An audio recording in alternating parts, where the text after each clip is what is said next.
I find it a little difficult to say.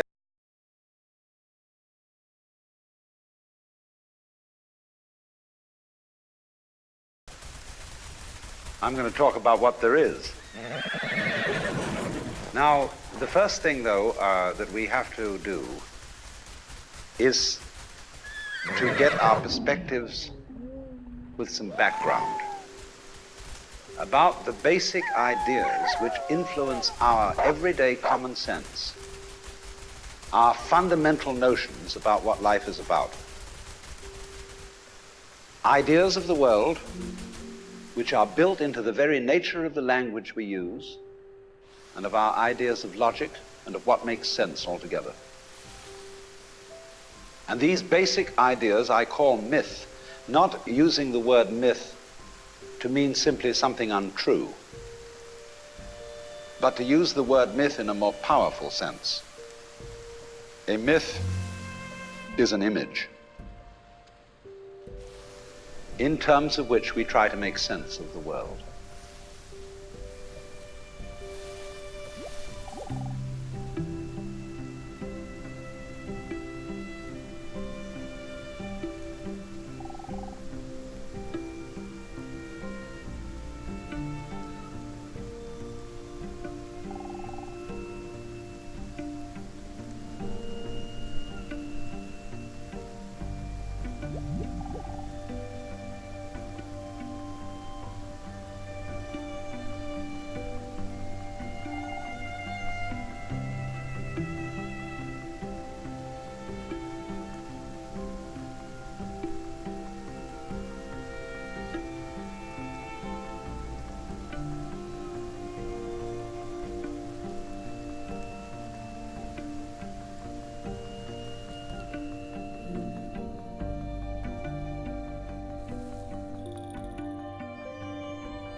You, as a human being, you grow out of this physical universe in just exactly the same way that an apple grows off an apple tree. So let's say the tree which grows apples is a tree which apples, using apple as a verb. And a world in which human beings arrive is a world that peoples.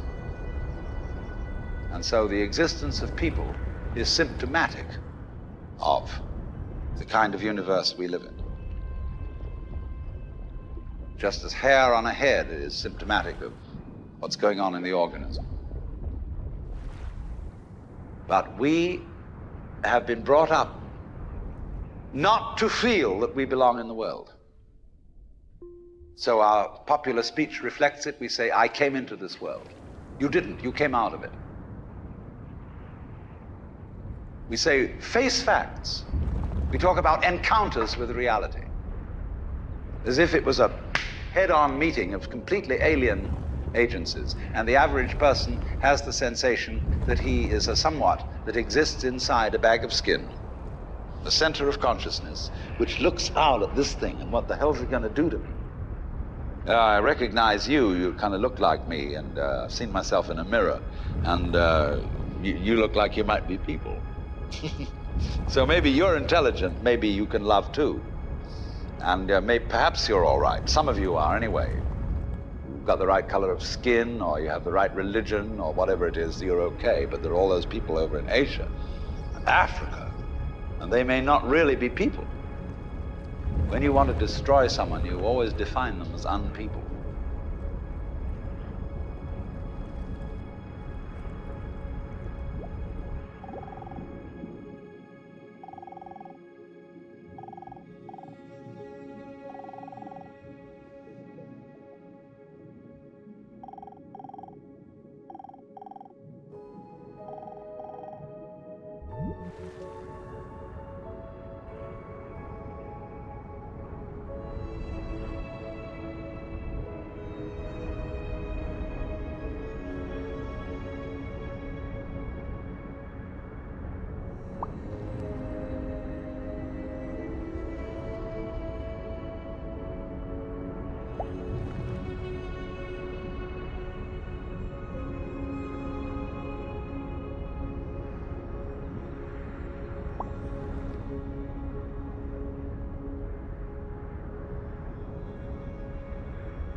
We have this hostility to the external world because of the superstition, the myth, the absolutely unfounded theory that you yourself exist only inside your skin.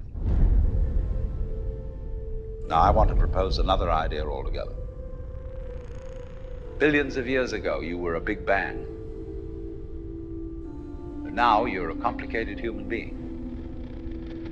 But so we define ourselves as being only that. If you think that you are only inside your skin, you define yourself as one very complicated little curlicue, way out on the edge of that explosion, way out in space and way out in time. And then we cut ourselves off and don't feel that we're still the Big Bang. But you are. Depends how you define yourself. You are actually, if this is the way things started, if there was a Big Bang in the beginning, you're not something that is a result of the Big Bang. You're not something that is a sort of puppet on the end of the process. You are still the process. You are the Big Bang, the original force of the universe coming on as whoever you are. See, when I meet you, I see not just what you define yourself as, Mr. So-and-so, Miss So-and-so, Mrs. So-and-so. I see every one of you as the primordial energy of the universe coming on at me in this particular way. I know I'm that too. But we've learned to define ourselves as separate from it.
what I would call a kind of a basic problem we've got to go through first is to understand that there are no such things as things. That is to say, separate things. That is only a way of talking. If you can understand this, you're going to have no further problems. I once asked a group of high school children, what do you mean by a thing? And first of all, they gave me all sorts of synonyms. They said it's an object, which is simply another word for a thing. It doesn't tell you anything about what you mean by a thing. And finally, a very smart girl who was in the group said a thing is a noun.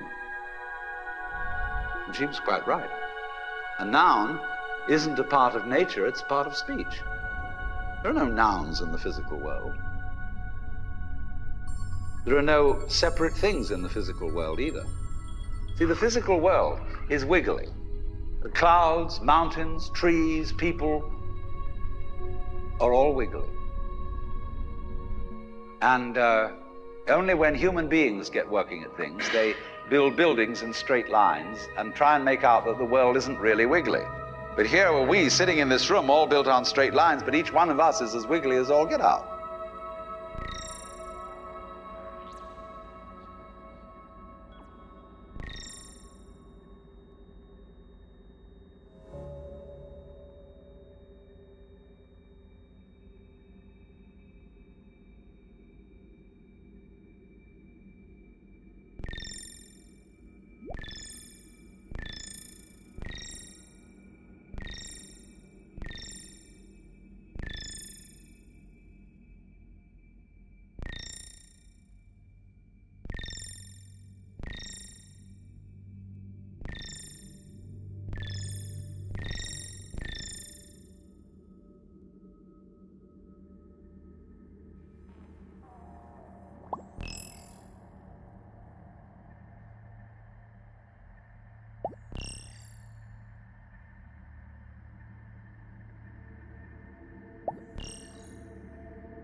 Now then, when you want to get control of something that wiggles, it's pretty difficult, isn't it? You try and pick up a fish in your hands, and the fish is wiggly and it slips out. What do you do to get hold of the fish? You use a net. And so the net is the basic thing we have for getting hold of the wiggly world. A net is something regular.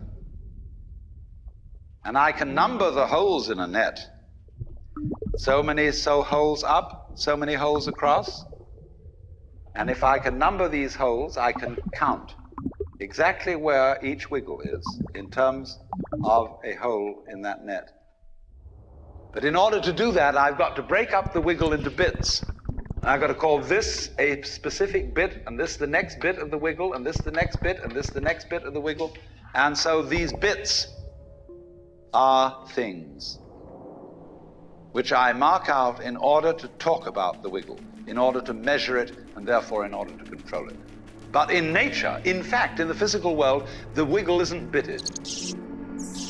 So the world doesn't come thing. You and I are all as much continuous with the physical universe as a wave is continuous with the ocean. The ocean waves, and the universe peoples. And as the wave, I wave at you and say, you. The world is waving at me with you and saying, hi, I'm here. But the way we feel and sense our existence, being based on a myth that we are made, that we are parts, that we are things, our consciousness has been influenced so that each one of us does not feel that.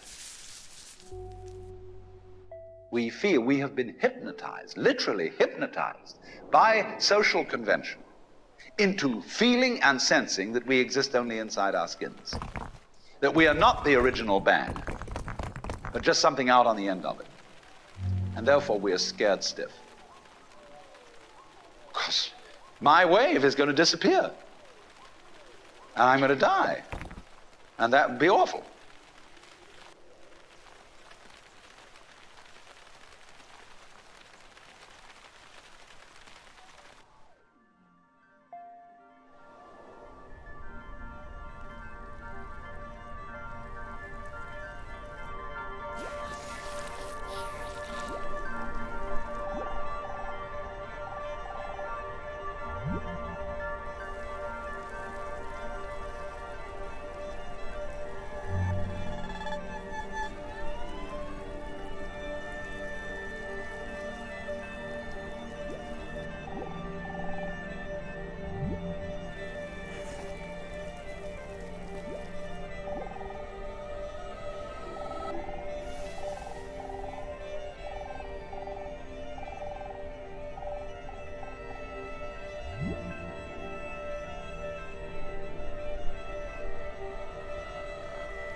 You are a fluke.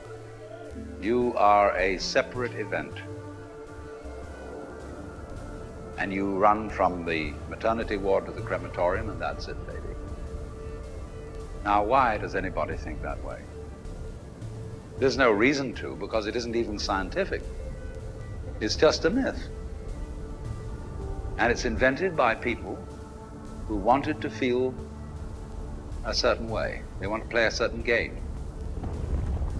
Camus said there is only really one serious philosophical question, which is whether or not to commit suicide. Should you or not commit suicide? This is a good question. Why go on? And you only go on if the game is worth the candle. Now, the universe has been going on for an incredible long time. And so really, a satisfactory theory of the universe has to be one that's worth betting on. That's seems to me, absolutely elementary common sense.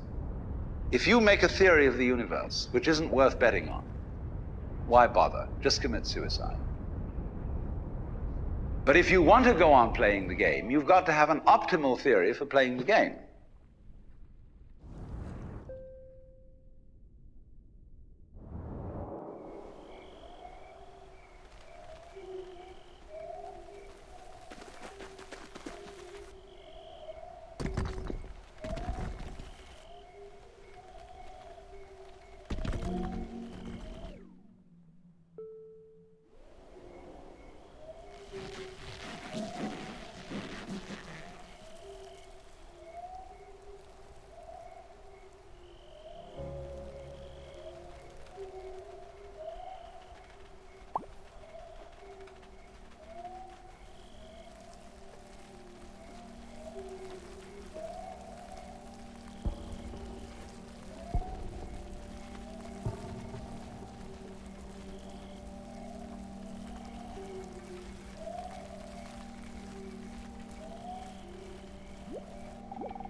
If there is any such thing at all as intelligence and love and beauty, well, you found it in other people. In other words, it exists in us as human beings. And as I said, if it is there in us, it is symptomatic of the scheme of things. We are as symptomatic of the scheme of things as the apples are symptomatic of the apple tree or the rose of the rose bush.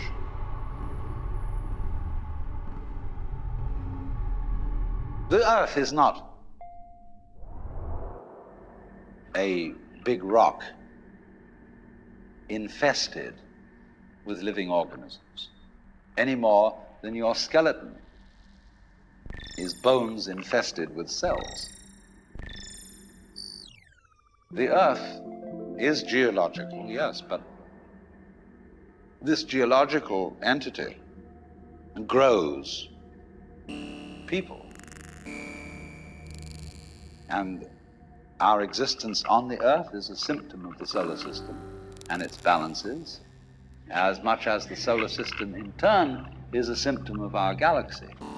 And our galaxy in its turn is a symptom of the whole company of galaxies. Goodness only knows what that's in.